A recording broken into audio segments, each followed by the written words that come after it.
n'y avait nul autre que le Seigneur pour payer le prix du péché. Et cela explique cette solitude.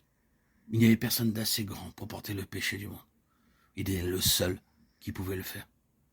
Et cela l'entraînait dans une extrême solitude, profonde solitude, qui a pleinement été abandonné de Dieu. Qui a connu cela?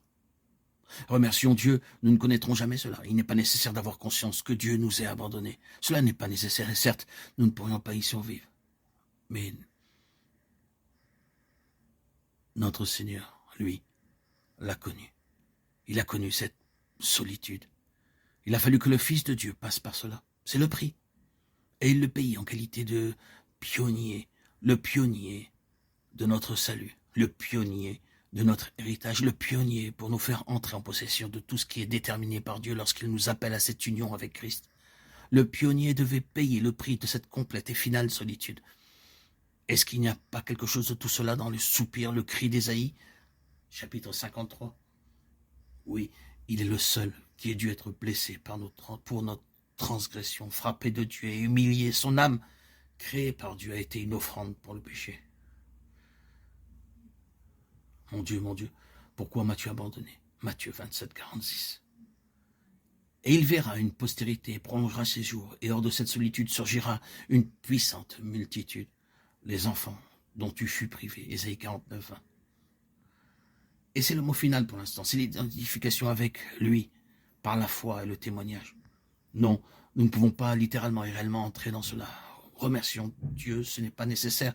Je veux dire que nous ne sommes pas appelés à passer par tout ce qu'il a dû traverser, mais nous sommes appelés à prendre une position de foi, à attester tout cela d'une manière très pratique. Pas seulement en le saisissant comme si c'était nôtre, mais à reconnaître que c'est seulement à nous, à cause de lui, seulement à nous, en lui. Cela implique une identification de vie avec lui. Cette identification par la foi et par le témoignage est vue comme un commandement de Dieu et comme ce qui devrait être réalisé. Hors du lit du Jourdain, hors du lieu où tout avait été réalisé par le grand pionnier du rachat, des pierres devaient être prises. Et remarquons-le par 12 hommes. Prenez 12 hommes parmi le peuple, un homme de chaque tribu. Josué chapitre 4 verset 2.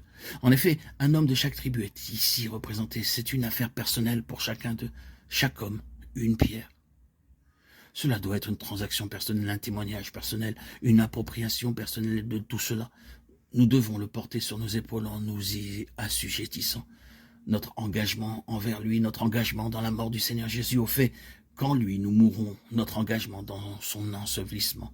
Nous avons donc été ensevelis avec lui, Romains 6, 4. Puis vient notre identification à sa résurrection.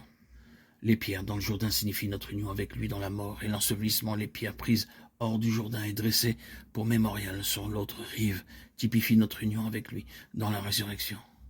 Mais il doit y avoir une transaction pratique, personnelle, individuelle. Chaque homme, une pierre. Est-ce que vous avez pris la pierre sur votre épaule personnellement? Est-ce que vous avez fait cela définitivement? Vous savez comment l'apôtre Paul nous dit que le témoignage est né? C'est tellement familier. Nous avons donc été ensevelis avec lui par le baptême en sa mort, afin que, comme Christ est ressuscité des morts par la gloire du Père, de même, nous aussi, nous marchons en nouveauté de vie. Romains 6, 4. C'est une histoire assez claire et si simple.